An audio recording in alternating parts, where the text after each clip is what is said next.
Seigneur, encore une fois.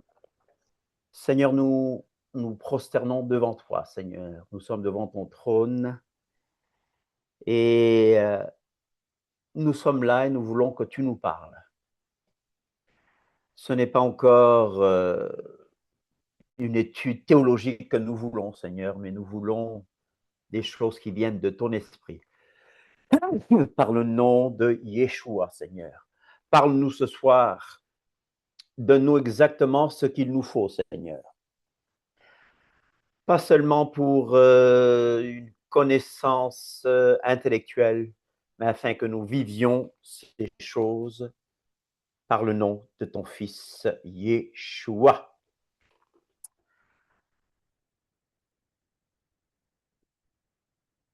Hiérarchie céleste, forteresse, malédiction, lien de l'âme. Je dis bien hiérarchie céleste, malédiction, forteresse, lien de l'âme. Alors, ça va nous servir à quoi? Qu'est-ce qu'on va faire avec tout ça? Ben, nous devons être prêts et je vous demande de prendre d'abord vos Bibles.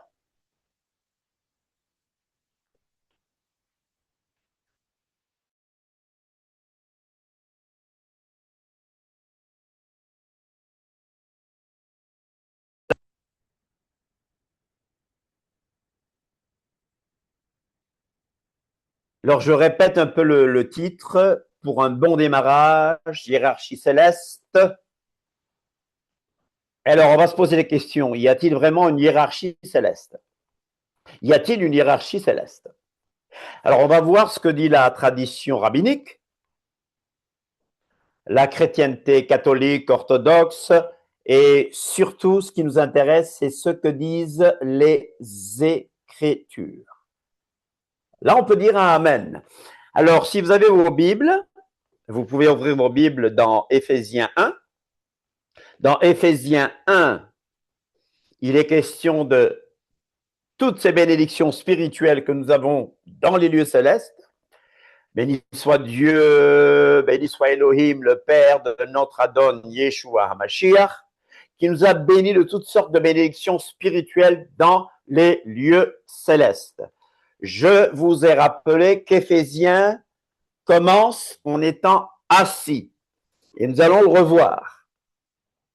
Et au verset 20 du chapitre 1 de l'épître de Paul aux Éphésiens, on parle de Yeshua HaMashiach, Elohim donc, en le faisant asseoir à sa droite dans les lieux célestes, en le faisant asseoir à sa droite dans les lieux célestes, au-dessus, regardez donc, comprenez bien ceci, regardez, comprenons, regardons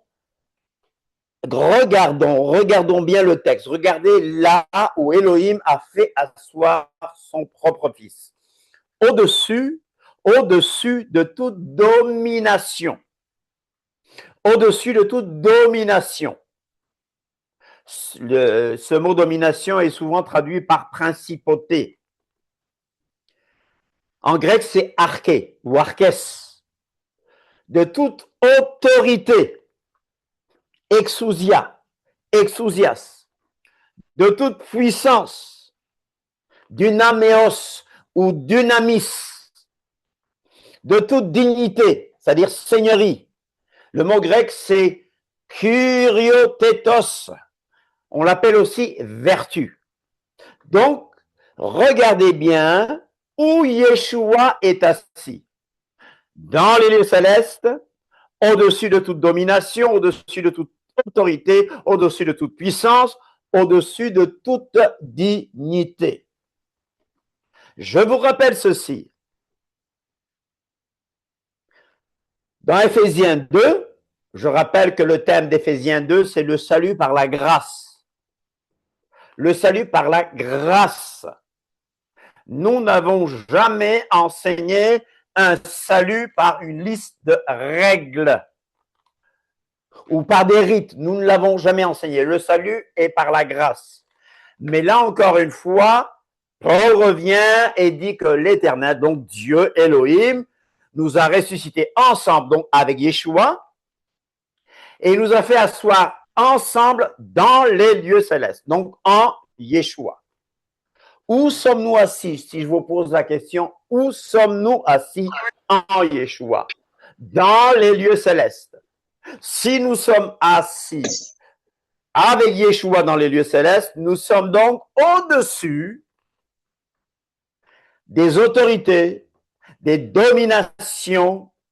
Nous sommes au-dessus de tout nom qui peut s'élever contre la connaissance d'Elohim. Connais ta position en Yeshua HaMashiach. Dans Colossiens, au chapitre 1, il est question du Fils qui est créateur de toutes choses. Car en lui, dans le Fils, en lui ont été créées toutes les choses qui sont dans les cieux et sur la terre, les visibles et les invisibles, trône, dignité, domination, autorité.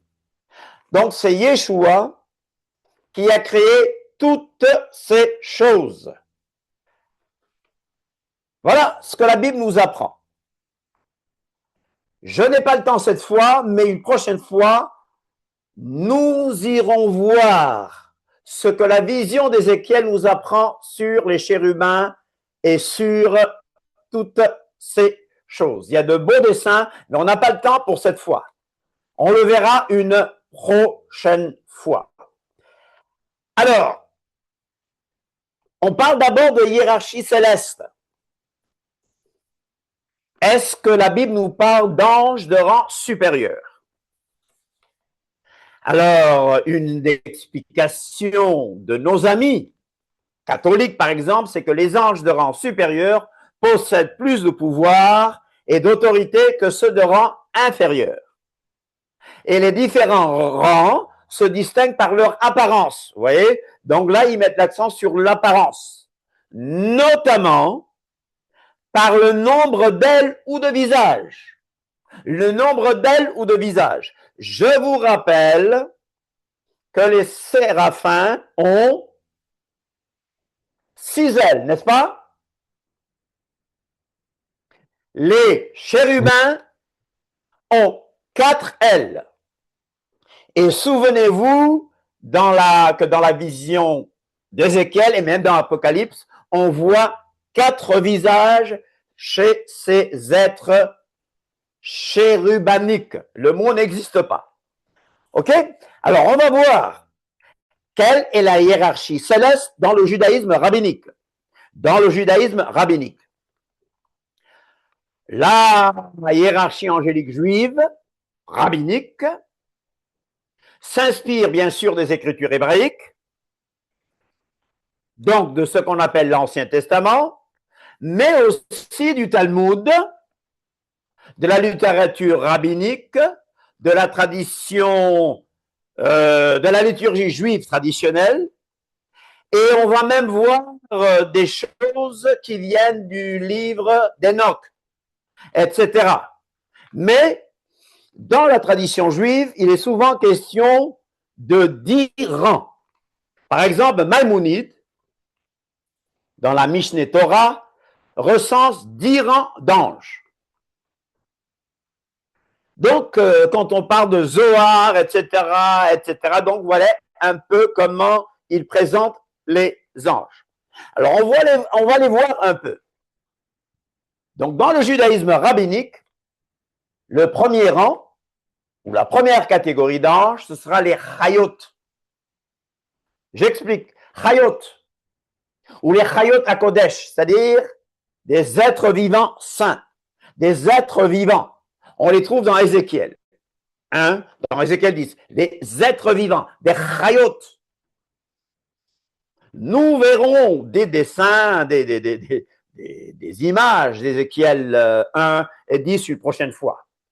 Donc, ils ont une classe d'anges qu'ils appellent les êtres vivants. Vous vous souvenez des 4 êtres vivants qu'on a dans l'Apocalypse, etc., etc., etc. Alors, il commence par les chayot. Il y a une autre classe d'anges, Ophan, les ophanines. Les ophanines. Waouh, vous dites, mais qu'est-ce que c'est que ça? Ou ils les appellent aussi les galgalim. C'est quoi les galgalim? C'est les roues. Où est-ce qu'on trouve des roues? Où est-ce qu'on trouve des roues? Dans la vision d'Ézéchiel, encore une fois. Et dans la hiérarchie juive rabbinique, il classe aussi les roues d'Ézéchiel comme étant des ophanim ou galgalim. Ézéchiel 1, Ézéchiel 10. Une autre troisième classe des anges, c'est Erel, les Erelim. Ce sont les vaillants héros. Ce sont les vaillants, ce sont les héros. Dans Ésaïe 33, 7, il est question de héros. Ésaïe 33, 7. Ésaïe 33, 7, il est question de héros. OK? On continue. Le livre d'Ézéchiel est très électrique, très nucléaire. Et les Juifs, ils trouvent aussi ce qu'on appelle les Ashmalim. Les Ashmalim. C'est dans Ézéchiel 1, 4 à 5. Ézéchiel 1, 4 à 5. En français, nous trouvons le mot airain poli. Airain poli. Mais c'est traduit par la couleur de l'électrum. C'est ce qui va donner le mot électricité. Électrum. Traduit en grec par électron, qui signifie ambre aussi. Ambre. OK? Cinquième classe, c'est les séraphim. Ésaïe 6, 2 à 3. Ésaïe 6, 2 à 3. Les séraphim, les séraphins, n'est-ce pas? Qui chantent Kadosh, Kadosh, Kadosh, Kadosh, Kadosh, Kadosh. On a tendance à dire que Dieu est 3 fois saint, mais la Bible ne dit nulle part que Dieu est 3 fois saint. Nulle part, la Bible ne dit que Dieu est 3 fois saint. Parce que Dieu ne peut pas être limité à un chiffre. 3 fois saint, non. Les séraphim chantent Kadosh, Kadosh, Kadosh. N'est-ce pas? Alors, le mot que vous connaissez, c'est le mot malach. Malachim, messager, ange, en 6e position. 7e position, les Elohim. Oh, oui, les Elohim qui signifient être puissant. Il ne s'agit pas de l'Elohim suprême, il ne s'agit pas du Dieu suprême. Les Elohim, parce que le mot Elohim signifie le maître des forces, le maître des puissances ou le puissant. Quand on parle du Dieu suprême, du Père, le mot Père signifie l'être suprême. Alors là, on parle du seul véritable Elohim. Nous savons qu'il n'y a qu'un seul véritable Elohim. Mais dans la hiérarchie céleste juive, on parle aussi de puissant, d'Elohim. Je rappelle, il n'y a qu'un seul véritable Elohim. En 8e position, il y a les Béné Elohim, qui signifie fils de Dieu, qu'on trouve dans Genèse 6, 1 à 7. Dans Genèse 6, 1 à 7, nous voyons bien qu'il y a des êtres qu'on appelle, des anges qu'on appelle les fils d'Elohim, qui sont descendus sur la terre pour aller coucher avec des femmes. Genèse 6, 1, 7. C'est bon de connaître ces concepts. 9e, les kéroubs, les kéroubim, n'est-ce pas? Ça, on a entendu parler. Mais dans la hiérarchie juive, il y a aussi le mot ish, être à l'apparence humaine, être d'apparence humaine, qu'on trouve dans Genèse 18, 2, vous voyez, les êtres qui ont visité Abraham, il y avait l'ange de l'Éternel, mais il y avait d'autres anges, 2 autres anges qui étaient avec l'ange de l'Éternel, qui avaient une apparence humaine. Dans Daniel 10 aussi, c'est pareil. OK? Alors, maintenant, je vais voir un peu nos amis cathos qui donnent une hiérarchie basée sur ce que Pseudo-Denis avait donné. Et même Thomas d'Aquin allait dans ce sens. Alors, eux, ils parlent de classe d'anges. Ils parlent de 9 cœurs répartis en 3 triades, selon leur proximité avec Dieu. Ça, c'est catho. D'accord? Première classe d'anges, les séraphins, les chérubins et trônes.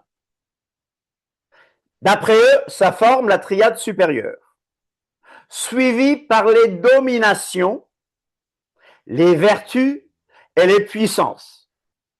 Et enfin, les principautés. Et ils mettent les archanges, regardez bien, ils mettent en S à archange, alors que la Bible ne nous parle que d'un seul archange. Archange et ange. OK? Pour eux, les ordres les plus élevés, c'est les séraphim ou les chérubins, chayot, ils en parlent comme étant des chayot, et les trônes, ophanim et relim. Ordre intermédiaire, domination, les ashmalim, vertu, malachim, etc., les puissances. Ordre inférieur, principauté, archange, ange. Alors, est-ce que vraiment c'est ce que la Bible nous enseigne? Est-ce que c'est ce que la Bible nous enseigne? Bon, nous, en tant que Nazaréens, nous n'accordons pas une grande importance à ce genre de hiérarchie. Nous connaissons les chérubins, nous connaissons les séraphins, nous avons des noms comme le nom de Michel, nous connaissons Gabriel, nous savons que Michel est un ange guerrier, et nous savons que Gabriel est un ange messager. Il y a un autre nom d'ange qui est Hélène, qui est un mauvais ange, n'est-ce pas? Alors, est-ce important? Nous, on connaît un archange. Est-ce important de connaître la hiérarchie? Ce qu'on sait, en tant que Nazaréens, c'est que nous devons quand même examiner toutes choses. Examiner toutes choses. On examine toutes choses. D'accord? Vous êtes d'accord qu'on examine toutes choses? Je ne vous entends pas. C'est normal. Amen. Amen. Amen.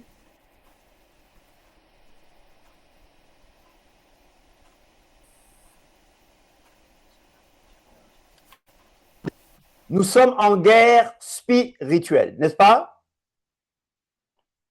Sommes-nous en guerre spirituelle? Avec quelle arme luttons-nous? Nous parlons d'une guerre sainte. Nous parlons d'une guerre sainte avec des armes saintes. Amen. Éphésiens 6, 10 à 18. 1er Thessaloniciens 5, 12 nous parle de la nature de notre combat. Nos armes ne sont pas physiques. Nos armes ne sont pas humaines. Elles ne sont pas matière. Mais comprenons une chose. Nous devons chasser Satan du domaine de domination qu'il occupe dans la personnalité humaine. Nous avons appris qu'il y a des lieux hantés, qu'il y a des maisons hantées. Mais croyez-vous vraiment que Satan habite dans des pierres? Croyez-vous que Satan s'intéresse aux pierres? Satan s'intéresse à la personnalité humaine.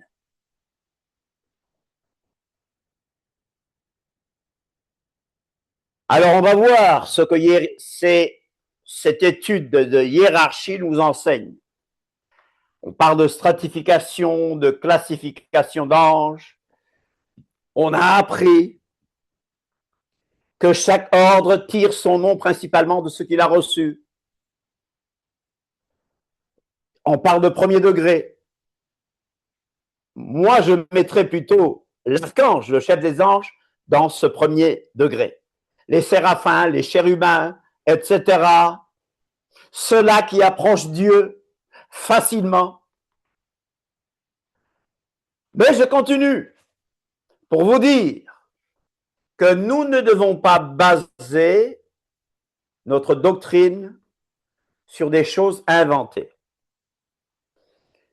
Certains vous parleront de 9 ordres, de 7 archanges.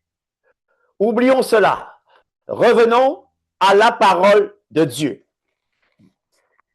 Mais en relisant Éphésiens, que nous avons déjà lu, on peut se poser une question. Y a-t-il une hiérarchie satanique? Satan n'étant pas partout, il a besoin de relais. Et quelle est la hiérarchie de Satan? Je parle de combat spirituel et de délivrance. Le gouvernement de Satan est une hiérarchie satanique bien organisée. Éphésiens 6,12 nous le dit très bien.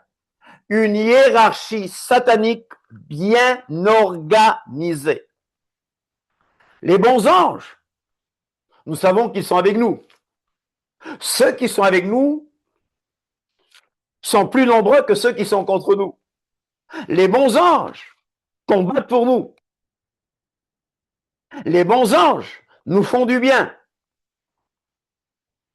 Mais Satan, lui, il a une hiérarchie bien organisée et il tient les démons, il tient ces esprits impurs sous sa coupe. La Bible nous dit encore une fois, car nous n'avons pas à lutter contre la chair et le sang, mais contre les dominations.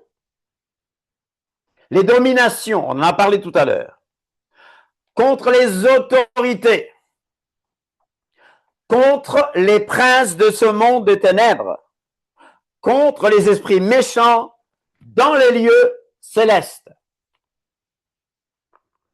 Domination des principautés. Quand on parle de principauté, on a l'impression que ça, ce sont des forces vraiment anti-Dieu, contre Dieu.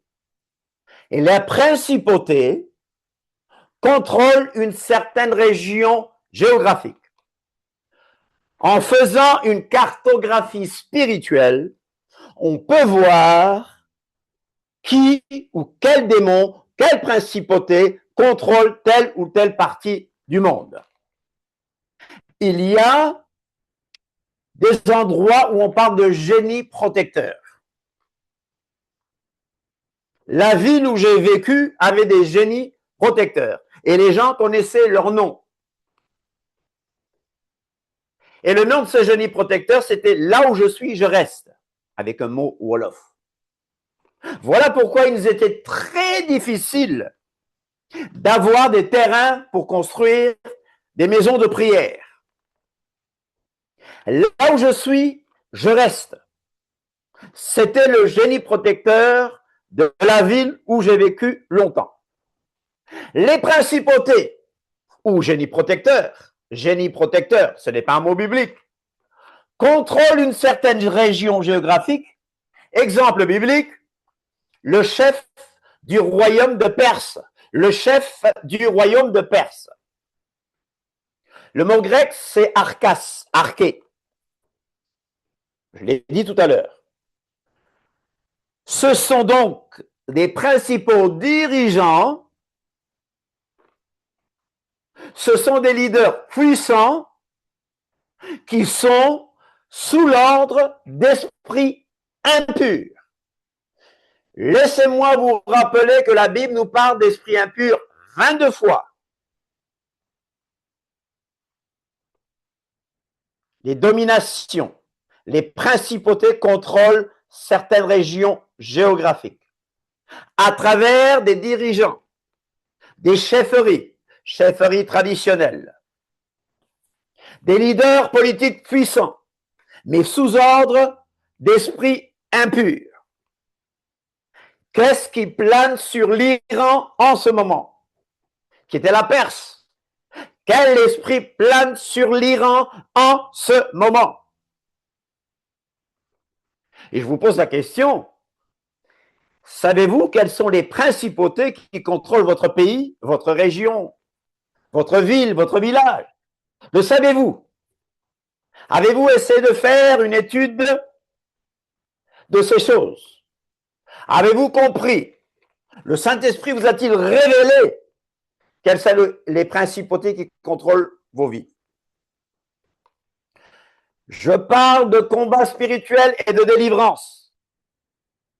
Dans cette hiérarchie satanique, nous avons aussi les autorités.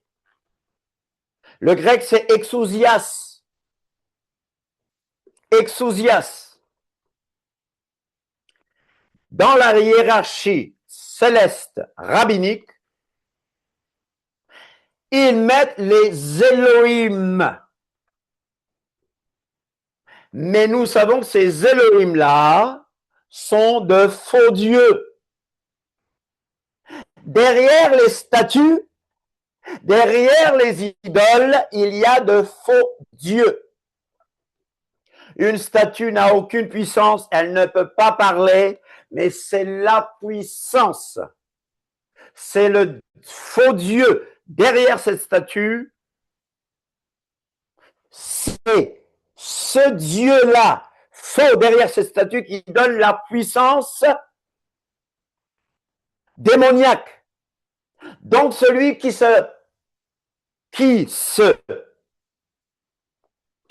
devant des statues, s'agenouille devant des esprits impurs.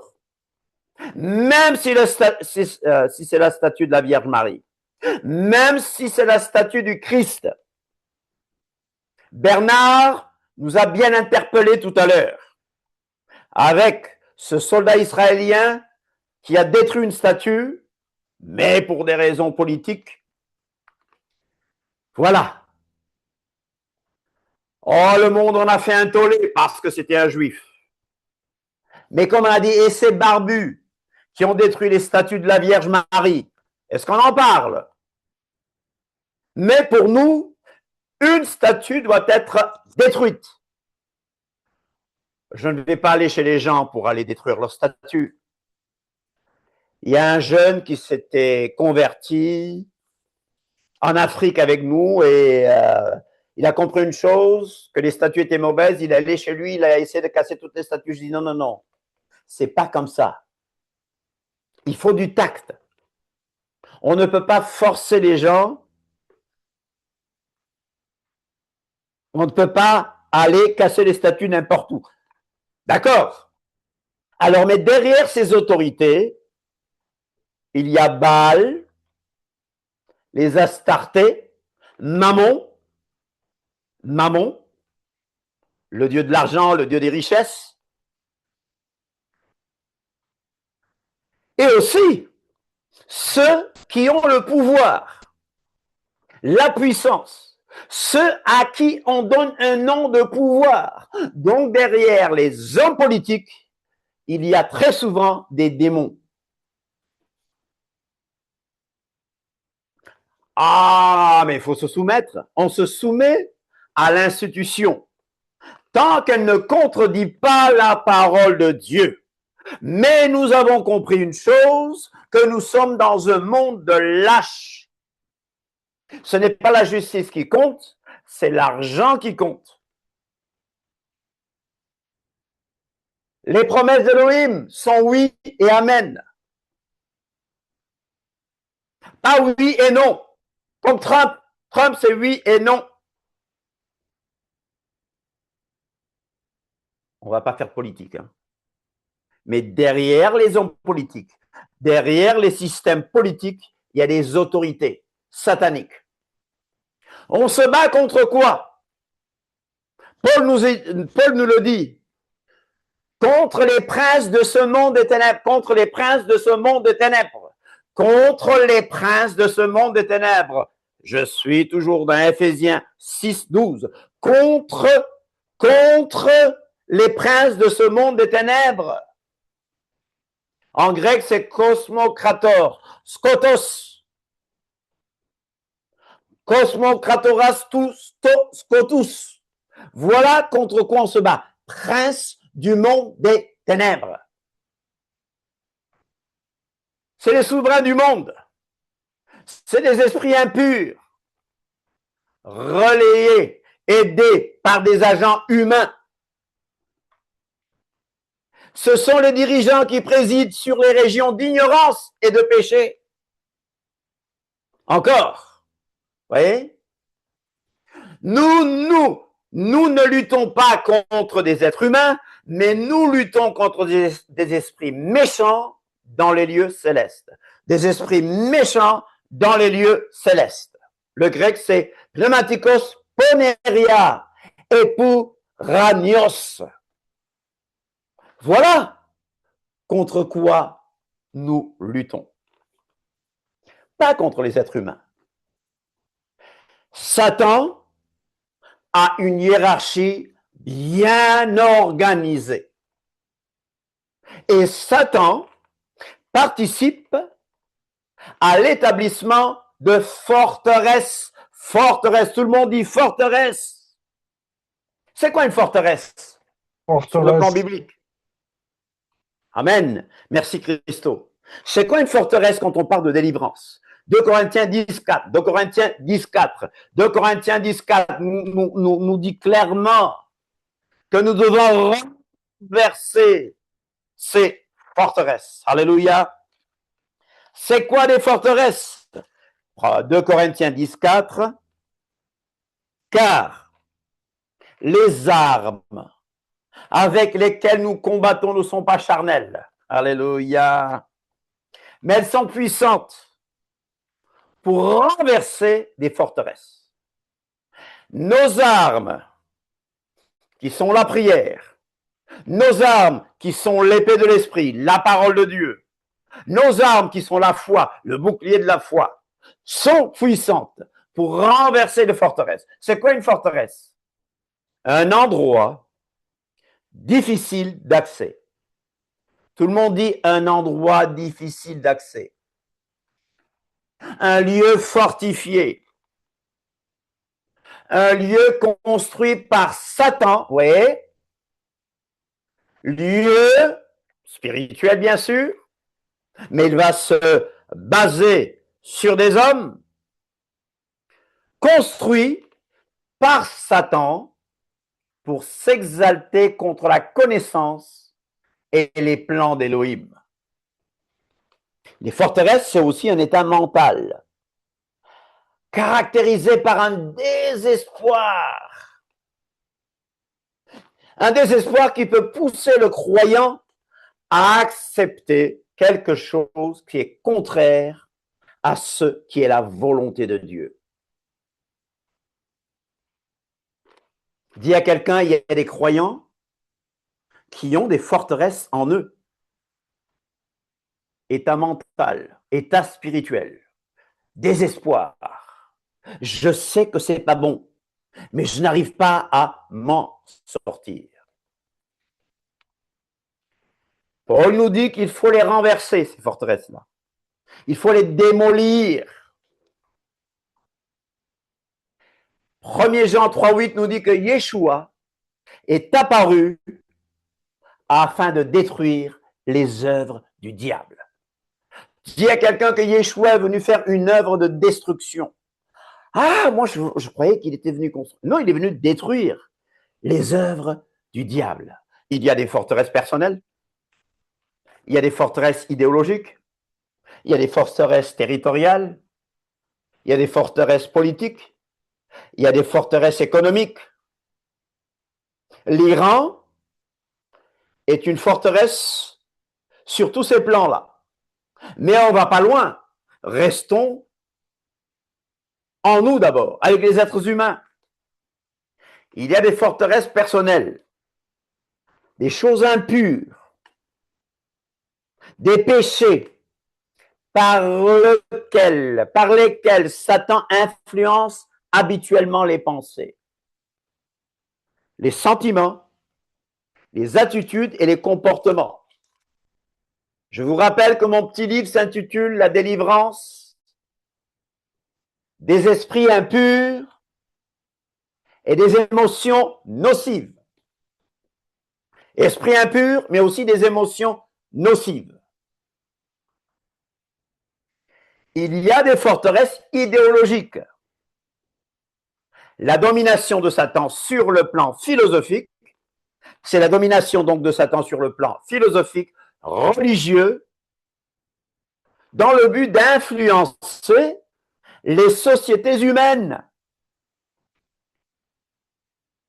leur culture. Ben, les forteresses idéologiques, il y en a beaucoup.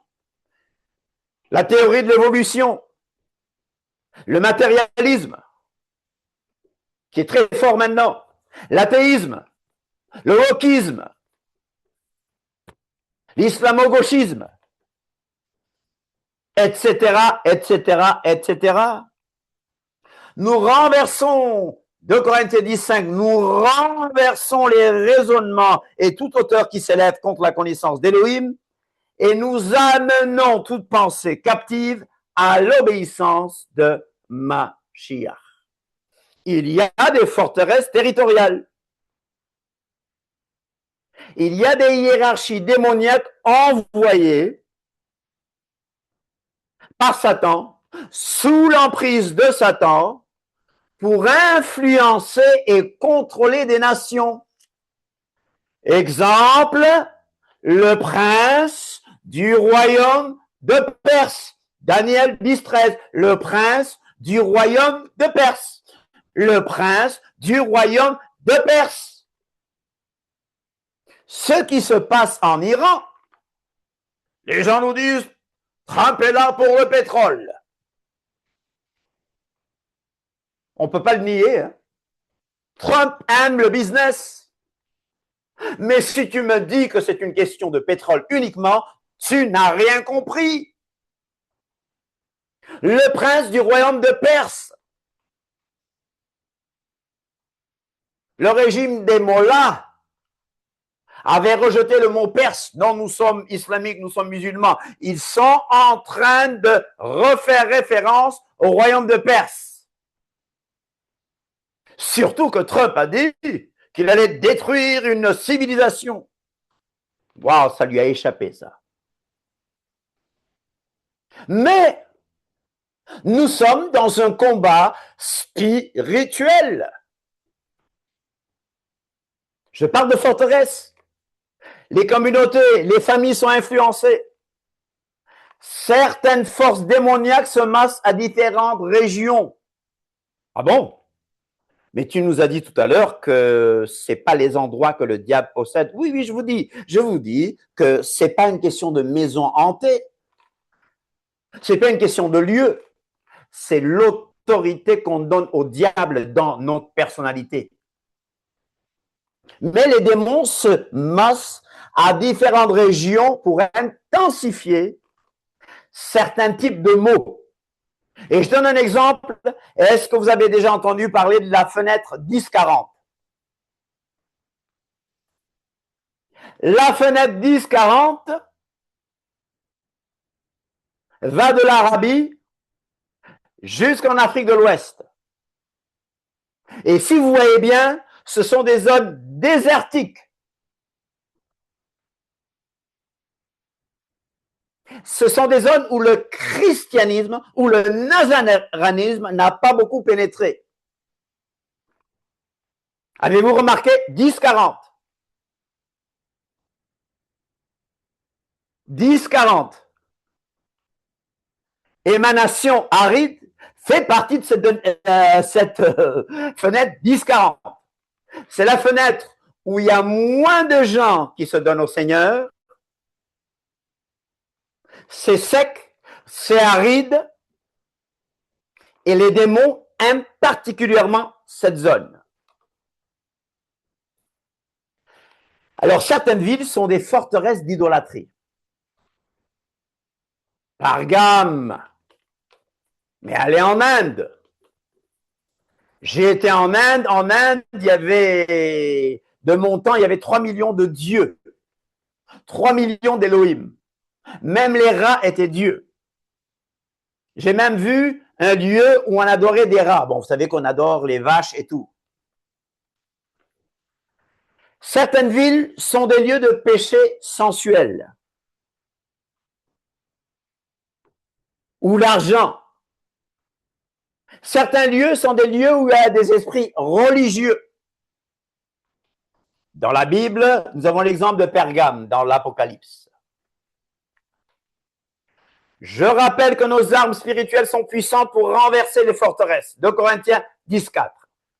Nous renversons les raisonnements et toute hauteur qui s'élève contre la connaissance d'Élohim et nous emmenons toute pensée captive à l'obéissance de Mashiach.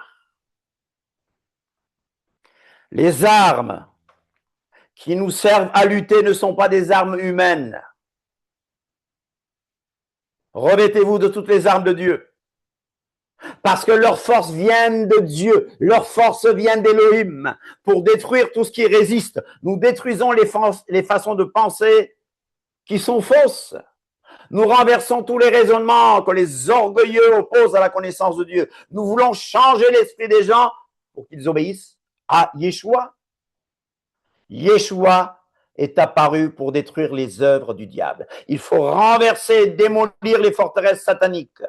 Nous avons une mission de destruction. Alors, je vais parler de malédiction. Que sont les malédictions de famille? Et comment briser ces malédictions?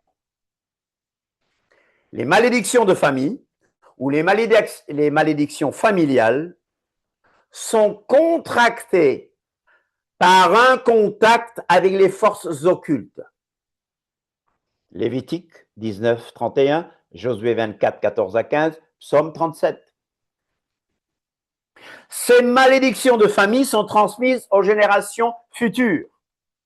Deutéronome 5, 9 à 10, qui nous dit qu'Élohim punit l'iniquité des pères sur les enfants jusqu'à la 3e et la 4e génération de ceux qui le haïssent. Et il fait miséricorde jusqu'en 1000 générations à ceux qui l'aiment et qui gardent ses commandements. Revenons à la Torah et brisons ces liens sataniques, ces malédictions sataniques. Est-ce que vous savez que les enfants copient les parents? De manière positive, 1 Timothée 1, 5, Timothée avait une famille merveilleuse. Hein? Dès ton enfance, tu connais les saintes lettres. Hein, n'est-ce pas? Il a reçu cela de ses aïeux, n'est-ce pas? Mais aussi, les enfants peuvent nous copier de manière négative. Et Isaac, qu'est-ce qu'Isaac a fait? Comme Abraham, son père, Isaac a menti en disant que sa femme Rebecca était sa sœur. Des cookies. Isaac, comme Abraham, a menti en disant que sa femme Rebecca était sa sœur. Dans la même ville, Sarah a fait la même chose pour Abraham, vous savez.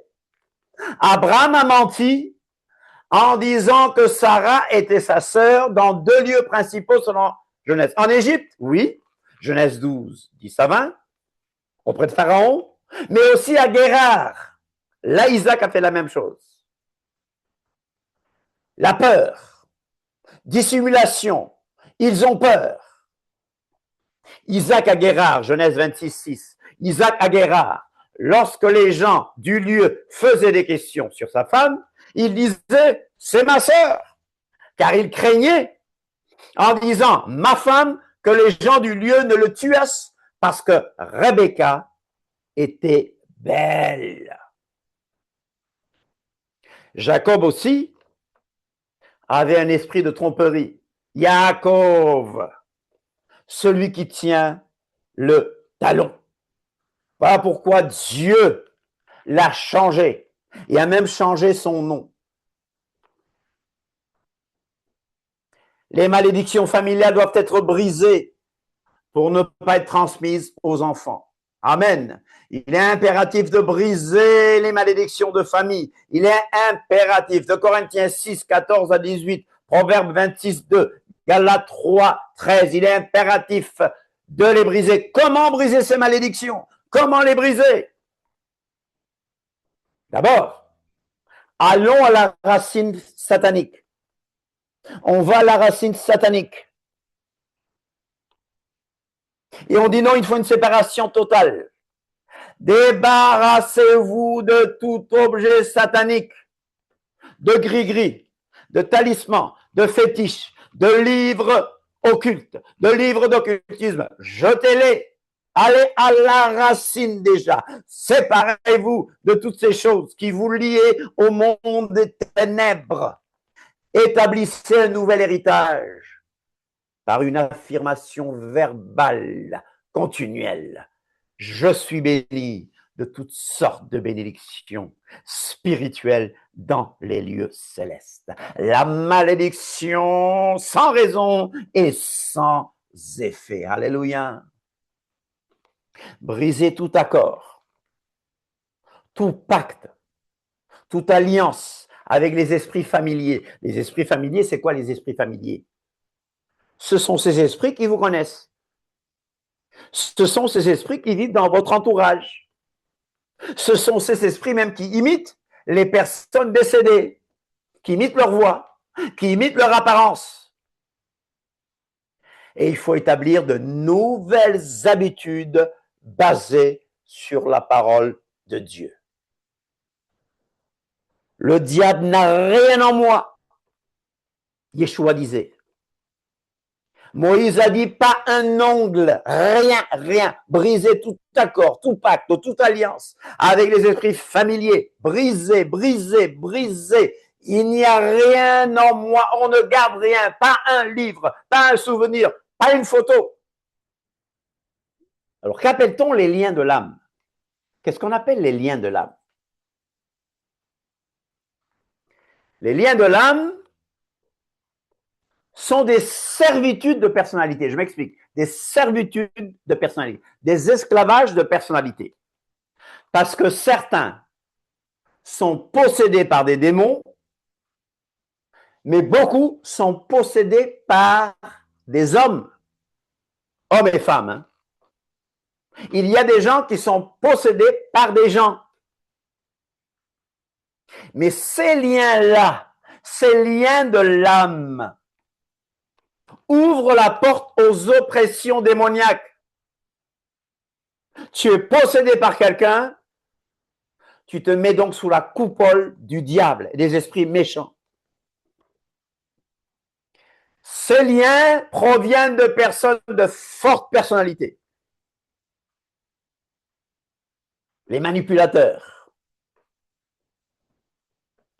les pervers narcissiques, ceux qui essaient de contrôler, de manipuler les autres. C'est de la sorcellerie charnelle. Donc, l'homme peut posséder un autre homme par l'intimidation, par l'accusation, par le chantage. Les liens de l'âme sont des servitudes de personnalité. Elles utilisent le pouvoir du psychisme, la puissance du mental.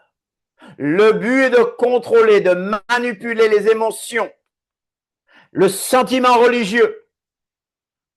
Il y a beaucoup de gourous. Il y a beaucoup de pasteurs qui sont de faux pasteurs, qui manipulent les gens. Il y a beaucoup de pasteurs qui sont des escrocs. Celui qui te manipule pour que tu donnes ta dîme alors que tu n'as pas donné à manger à tes enfants est un voleur, un escroc. C'est un manipulateur. Il te possède parce qu'il joue sur ton sentiment religieux. Les manipulateurs, les personnes de forte personnalité, les autoritaristes, les séducteurs, les charlatans, les chefs religieux, les gourous des sectes, ces faux prédicateurs, ces faux pasteurs, ces marabouts, etc. Et la question de la dernière fois, c'est qu'est-ce que lier et délier? C'est quoi lier et délier? Est-ce qu'on peut prendre Satan Comme ma sœur disait, certains disent qu'on peut prendre le diable et l'attacher à une chaise ou quelque part. D'abord, le diable est esprit. Bon, il n'est pas partout. Avez-vous remarqué que les gens là, ils lient le diable, ils chassent le diable et tous les dimanches, ils font la même chose. Et vous leur dites, mais finalement, votre ligature sert à quoi? Vous liez pourquoi? Vous liez et il est toujours là. Et vous êtes obligé de le lier tout le temps. C'est quoi lier? D'après Matthieu 18, 18. C'est quoi lier d'après Matthieu 18, 18? Matthieu 18, 18. Matthieu 18, 18. Yeshua parle et dit, je vous le dis en vérité, tout ce que vous lirez sur la terre sera lié dans le ciel. Et tout ce que vous délierez sur la terre sera délié dans le ciel. C'est quoi lier? Lier, c'est prohiber, c'est-à-dire interdire. C'est empêcher. Je t'interdis. Je ne parle pas de prendre une corde et d'aller attacher un démon. Ça ne marche pas parce que les démons sont des esprits. Ils ne sont pas matière. Mais tu peux l'empêcher de faire des choses. On dit souvent qu'on ne peut pas empêcher les oiseaux de voler au-dessus de nos têtes, mais on peut les empêcher de faire un nid sur notre tête. Délier. Délier, c'est autoriser. C'est permettre. Là, je parle de contrôle surnaturel. Satan avait lié une femme pendant 18 ans, oui, de maladie. Mais Yeshua l'a délié. Luc 13, 13 à 16. Satan avait lié une femme, elle avait une perte gynécologique pendant 18 ans, mais Yeshua l'a délié, l'a délivré, l'a guéri, l'a délié de ce lien satanique. Yeshua a répondu à Satan, vous vous souvenez, par l'épée de l'esprit, qui est la parole de Dieu, Éphésiens 6, 17, jusqu'à ce que sa puissance de tentation a été brisée. La tentation de Yeshua. Il a répondu par sa puissance de tentation a été brisée, liée. Yeshua, notre maître, né d'une vierge. Notre maître, né sans péché. Notre maître qui n'a jamais péché a été quand même tenté, comme nous en toutes choses. Et il a été emmené dans le désert pour être tenté par le diable. La tentation de Yeshua, la tentation de Jésus, vous connaissez. Par la parole de Dieu, par cette arme puissante, qu'est l'épée de l'esprit, il a brisé, il a lié la puissance de tentation du diable. Quand nous proclamons la parole d'Élohim, la parole d'Élohim affaiblit l'ennemi de façon qu'il ne puisse plus résister au plan de Dieu. Tu proclames la parole, ça ne va pas, proclame la parole. Tu ne vois rien, proclame la parole. La foi vient de ce qu'on entend et ce qu'on entend vient de la parole d'Élohim. Résistez au diable et il fuira au loin de vous. Ça, c'est lié le diable. Résistez-lui et il fuira. Ça, c'est lié. Lié, c'est quoi lié? Il y a une très belle illustration. Les cow-boys à cheval qui font du rodéo en tentant de lier un veau, par exemple. Mais là, tu parles de corps physique, c'est une illustration, mon frère, ma sœur. Notre cheval est la prière. Notre cheval, c'est la prière. La corde avec laquelle nous lions, c'est la parole de Dieu. Et nous lions cela au nom de Yeshua HaMashiach. Alléluia. Délier, c'est quoi? C'est libérer. Ça entraîne la libération d'un captif, la libération de la maladie, la libération des bénédictions de Dieu. parce qu'il nous a bénis de toutes sortes de bénédictions spirituelles dans les lieux célestes. Dans Galates 3,13, il est dit qu'il a pris notre malédiction sur ce bois, sur cette croix, sur ce poteau de supplice. Des lions, délivrons les gens du joug de l'esclavage. Chassons, expulsons, déportons, délivrons, parce que là, je pars du pays intérieur. Le champ de bataille, c'est notre âme. Par l'onction. L'onction, c'est la main de Dieu. Brisons le joug de l'esclavage. Yeshua a chassé les démons par l'esprit d'Élohim. Matthieu 12, 28. C'est par le doigt d'Élohim que Yeshua a chassé les démons. Et avec ce doigt d'Élohim-là, tu vas montrer la puissance. Tu vas me montrer, tu vas dire, voilà toi, je te vois. Excusez-moi du terme, tu vas dégager. Voici, je vous ai donné le pouvoir de marcher sur les serpents et sur les scorpions et sur toute la puissance de l'ennemi. Et rien ne pourra vous nuire. Il l'a dit aux 70 disciples. Nos armes spirituelles sont puissantes pour renverser les forteresses. Elles ne sont pas charnelles. Mais ne donnons pas accès au diable. Le mot grec, c'est topos. Ne donnons pas de place de terrain au diable, pas d'emprise. Au Sénégal, par exemple, les lutteurs qui luttent s'enduisent d'huile pour que l'autre lutteur n'ait pas d'emprise sur lui. Ne tendons pas le flanc, parce que le diable connaît la Bible. Il la cite de manière déséquilibrée à son avantage. Il connaît la Torah, mais il n'y a qu'une chose qu'il veut, c'est que tu sois puni. N'oublie pas que tu lui donnes un doigt, il prend tout l'être. On lui donne un petit bout et il le développe en grande forteresse. Quand la tentation n'est pas stoppée, elle peut évoluer jusqu'à l'oppression et la possession même.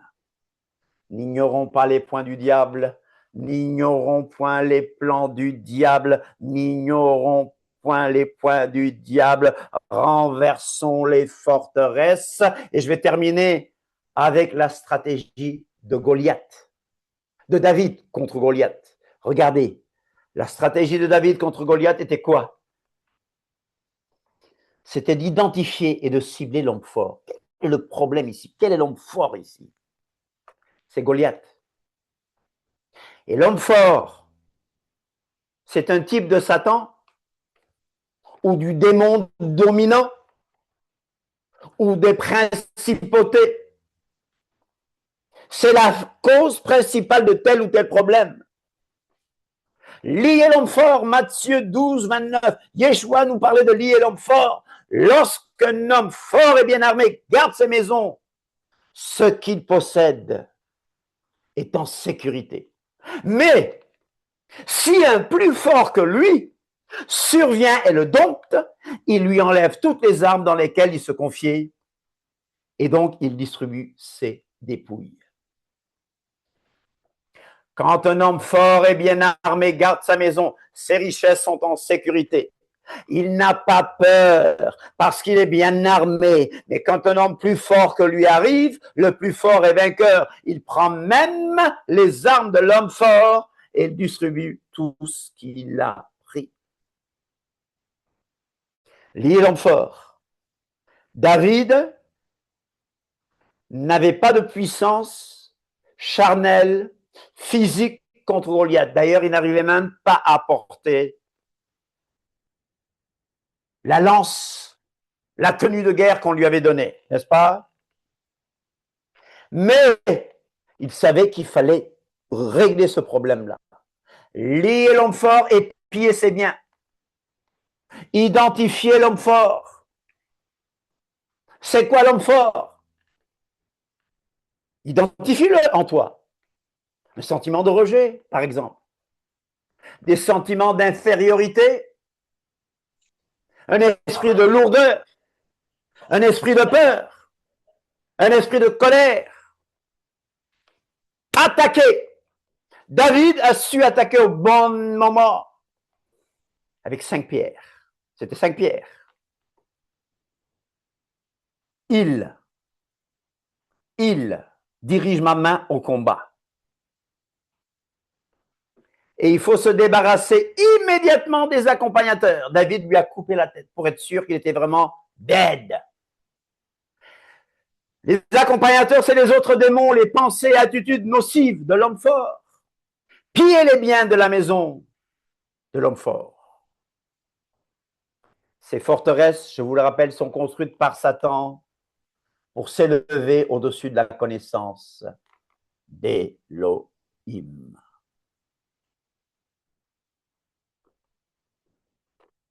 Je vous ai donné des astuces. Maintenant, il faut les mettre en pratique. Sinon, ça reste la théorie. Mais tu dois connaître ta position. Nous sommes assis dans les lieux célestes. Alléluia. Au-dessus de toute domination. L'ennemi est sous nos pieds. Il peut faire mal, mais n'oubliez pas qu'il a été livré publiquement en spectacle. Il est comme un lion rugissant. Levons-nous et bâtissons. Levons-nous et combattons. Alléluia. Levons-nous et combattons. Notre guerre, elle n'est pas charnelle. Elle est sainte. Nos armes doivent être saintes. Le bouclier de la foi, l'épée de l'esprit, le casque du salut, la cuirasse de la justice, la ceinture de la ceinture de quoi? Vérité. De la vérité. Vérité. On dit que la force d'un homme est dans ses reins. Il y a beaucoup de lutteurs, d'autres genres de lutteurs, hein, qui portent des ceintures, ou ceux qui font de l'haltérophilie. Et ayant à nos pieds le zèle de l'évangile de paix. Revêtons-nous de toutes les armes de Dieu. Le diable n'a rien en moi. Fermons les portes, chers amis. Fermons les portes. La colère, l'esprit d'infériorité, tout ça, c'est des portes ouvertes aux émotions nocives, mais aussi aux esprits impurs. Pardonnons. Le manque de pardon devient une prison pour nous et le diable surfe sur ces choses. Amen, amen, amen, amen. Je dis au revoir à ceux qui sont sur Facebook. Samedi, nous serons au rendez-vous dès 15h30. Amen, amen, et par anticipation, Shabbat Shalom. Shabbat Shalom. Amen. Donc, si vous avez des questions, vous pouvez… Formation là. Des questions, quelques petits apports, n'hésitez pas de les poser. Terminé. La 18h30, non? Il y a une question. C'est maintenant la 18h30. 17h30. La 18h30, non? On va éteindre nos micros. C'est Qu'en est-il de la cure d'âme utilisée par certains? Il y a une question, hein, d'accord. C'est Audric qui pose la question. Audric. Vous êtes comme des… Alors, qu'en est-il de la cure d'âme? Bon, d'abord, le mot cure d'âme n'est plus à la mode. On dit relation d'aide. OK. Parce qu'on dit que quand on parle de cure d'âme, c'est comme si quelqu'un rentrait dans ton âme pour faire du curetage et tout. Bon, on dit relation d'aide. Alors, faisons attention. Dieu appelle certains à faire de la relation d'aide ou cure d'âme. Mais il faut que la personne soit bien préparée, bien instruite, bien formée. La cure d'âme, en anglais, c'est counseling. La Bible nous parle de soutien par le conseil, par la parole. C'est biblique de soutenir par la parole, de soutenir par des conseils. Mais ça doit être fait par des personnes qualifiées. Normalement, tout bon pasteur devrait faire de la cure d'âme. Le problème, la cure d'âme prend beaucoup de temps. La cure d'âme est biblique. Yeshua soutenait par la parole. Mais ne vous lancez pas avec n'importe qui. Ai-je répondu? Je suppose. Allez. C'est Audric, voilà, oui. Il vient de voir qu'il était en train de t'écouter, justement. D'accord. Mais il est en voiture, Allez, Christo. il peut pas ouvrir son micro, il est en voiture. Ah, il est en Oui. voiture. D'accord.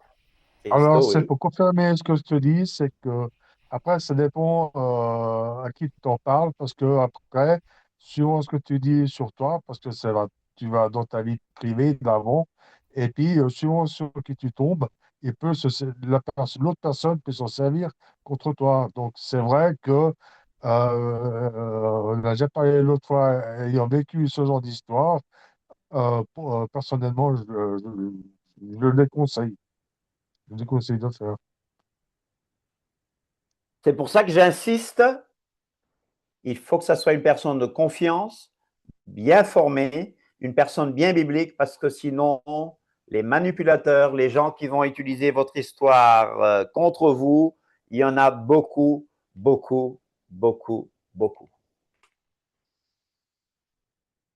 Autre intervention? Je voulais juste, avant que j'oublie, tu as parlé à un moment donné, moi j'aurais parlé de Trump. Oui. Ouais, c'est très bien. Bon, c'est un évangélique ou je sais pas trop quoi. Enfin, c'est un protestant, quoi. Il Et est protestant de nom. Il est protestant de de nom, nom. de Il nom, a ouais. beaucoup de bonnes choses, Oui, mais il est là pour c'est un homme d'affaires, c'est un bien acteur. sûr. Ouais. Voilà, bon, moi je ne vais pas nier que Dieu l'a utilisé la première fois pour reconnaître, par Oui, exemple, Jérusalem, oui. mais notre confiance, elle ne peut pas être dans les hommes, elle ne peut pas être dans la Non, politique. non. Et Euh, puis pourtant, il y en a qui font de Trump une idole, un, un- ouais, un sauveur, quoi. Un il a sauveur. été, on l'a même appelé de Cyrus. Moi, disons, Oui, voilà. Mais on voit que dans ce combat spirituel, c'est Dieu qui peut aider ouais, totalement. Israël. Hmm. Et j'ai entendu des gens me dire que ce n'est pas une lutte de religion, si, qu'on le veuille ou pas. Oui, oui, Ce ah qui oui. se passe en Iran est religieux et spirituel. Ah Voilà. ouais, mais à fond, Mais notre force, notre espérance n'est pas dans les hommes politiques, non, qui qu'ils soient. non, non, non. C'est le royaume de Dieu. Voilà, surtout que quand on sait que la plupart, ils sont issus de rangs francs-maçons et autres, Franc-maçon, voilà. dans les hauts grades pour être président et tout ça, qu'ils ont tous la Oui, cabale, enfin bref, enfin voilà quoi. il y a beaucoup de ça. Ouais. C'est une bande d'hypocrites, c'est une bande de voleurs, qu'on le veuille ou pas. Ce n'est pas des clichés seulement, hein. C'est Non, une non, bande de non, c'est voleurs. Et c'est pour ça que Trump sait qu'il a affaire à des vauriens, des voleurs, des hypocrites, parce qu'on nous parle de démocratie, démocratie, et les Iraniens qui souffrent, mais personne n'ose bouger, si ce n'est Israël et les États-Unis. Personne n'ose bouger. Il non. y a un soldat français qui a été tué au Liban, il y a un autre, hein. Eh bien, le président, votre président, hein, se lève et dit oui, bon, il dit que c'est le Hezbollah, mais ce n'est pas la France qu'il visait. Il y a un deuxième, pas de réaction. Et quelqu'un a dit, c'est parce qu'il a peur des quartiers. Oui, ils ont peur des quartiers. Voilà, ils ont peur des quartiers. En fait, ils ont peur. On a affaire. Les politiciens sont des peureux, des lâches. C'est ce qu'on a. Ils sont là pour leur poche. Ils sont là pour ce que. Et pendant que certains meurent, je disais tout à l'heure à ma femme, pendant que ces soldats meurent, lui, il est en voyage à Nicosie, etc. Cool, les bonnes nourritures, les bons hôtels, n'est-ce pas? C'est une belle vie, n'est-ce pas? Alors, tout simplement pour vous dire que notre espérance, elle est en Yeshua HaMashiach seulement. Amen. Amen. Revêtons-nous de toutes les armes de Dieu. Voilà, s'il n'y a plus rien à rajouter, plus rien à dire, on rappelle que samedi, on va rappeler la paracha La paracha est et les mort. textes. Donc, c'est la paracha est mort. Mort. Est Ouais. mort. Est mort, c'est un impératif dit. Et c'est. On arrive à la fin du livre de. Tout doucement, hein, on arrive à la fin du livre de Vaïkra. C'est la portion que l'on doit étudier, c'est de Lévitique, chapitre 21, verset 1, au chapitre 24, verset 23. D'accord. C'est toi qui fais la paracha ou David? C'est toi, hein? C'est moi qui Bernard. fais la paracha. D'accord. Ok. Alors, l'Aftara, c'est Ézéchiel, chapitre 44, verset 15, à 45, verset 11. Et Marc, pour la Brit Hadacha, chapitre 2, verset 18 à 28. Et le psaume 132. Ça va? Très bien. Oui. Merci. Alors moi, après la paracha, je répondrai à une question qu'on m'a posée. Peut-on prier le Fils? Peut-on prier le Saint-Esprit? Donc, peut-on adorer le Fils? Peut-on adorer le Saint-Esprit? Donc, la question, je répondrai, est-ce qu'on peut s'adresser au Fils? Est-ce qu'on peut s'adresser au Saint-Esprit? D'accord? Je répondrai à cette question après la paracha. Bon, en tout Ok. cas, c'est une D'accord. très bonne question. C'est une très bonne question. Parce qu'il y en a qui C'est prient le quelqu'un ici Saint-Esprit. qui l'avait posé là. Ouais. Ok, il y en a qui prient le Saint-Esprit, il y en a qui disent non. Donc, à toi après de nous dire. Voilà. Peut-on s'adresser au Saint-Esprit? Peut-on prier le Saint-Esprit? Peut-on adorer le Saint-Esprit? Peut-on adorer le Fils? Etc., etc., etc. Voilà. Je répondrai à cette question samedi. Mhm. Bezrat Hashem, Dieu voulant. Oui.